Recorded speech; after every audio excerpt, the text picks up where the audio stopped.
COVID-19 patients who have recovered have been released from isolation. And if you're still getting paid and you're still on the payroll, you have to listen to this. We have Alfred Asenas in Honolulu with more. Hi, Alfred. Aloha, Friendel. How are you doing? Just so you know, Hawaii is still here for the visit, whenever things go clear, just so you know. Here we go with the latest statistics. And I think I might have shared a map. It's in blue, but I'll just proceed with the numbers. There are 371 confirmed cases statewide, a vast majority of which are on the island of Oahu, where I'm located. So that's a jump of 351 from yesterday.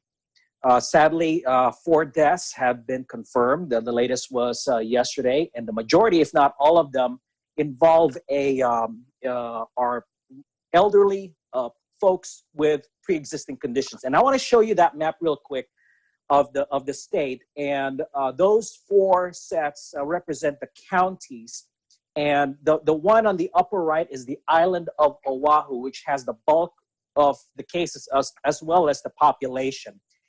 The ones that are shaded reddish or the darkest in color are the concentrations. If I'm reading it correctly, it's between 21 to 30 cases. Now, let's just be clear here.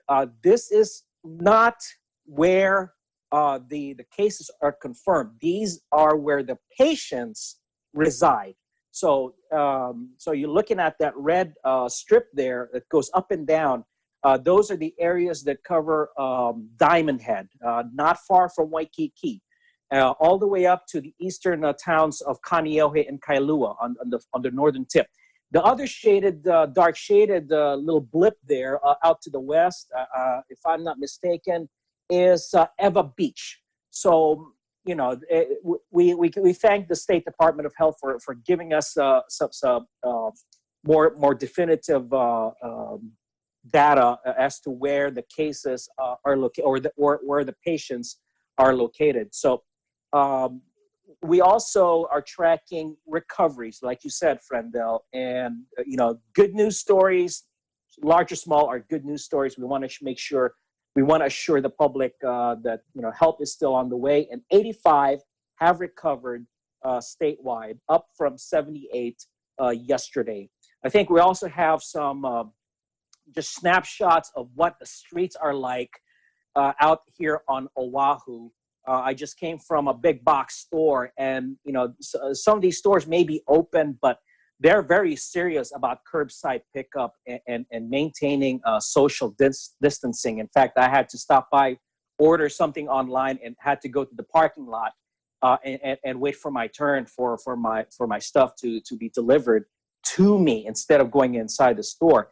And also, I took a shot of the freeway. I think it was Thursday or Friday, about 5 in the afternoon. Now, here's some shots of Waikiki, and you have these city workers who diligently spray the buttons of the pedestrian crosswalks. Now, here's the freeway about 5 p.m. That's not typical, and it has that billboard that says, "Protect, don't infect, stay at home." So life is just it's just different.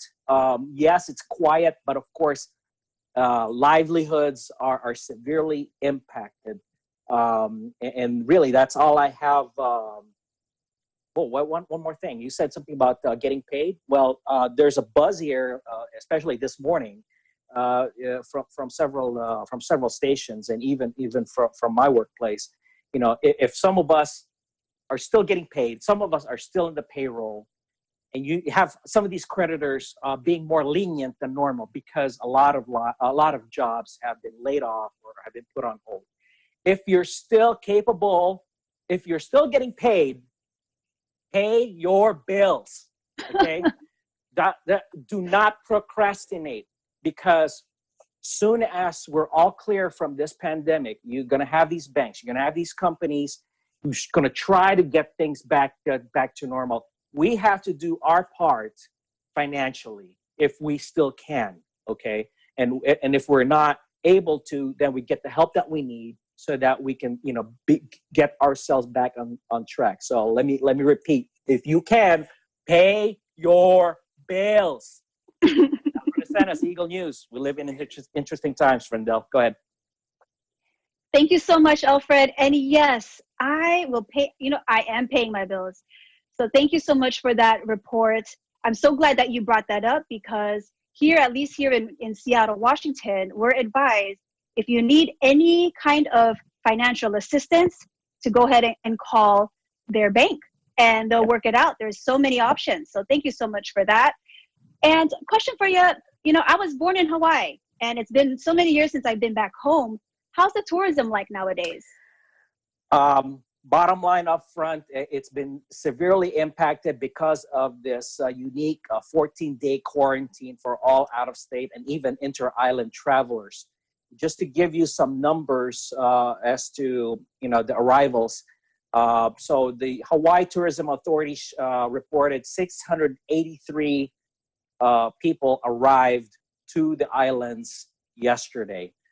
Now, compare around this time last year, the average arrivals amounts to 30,000 plus.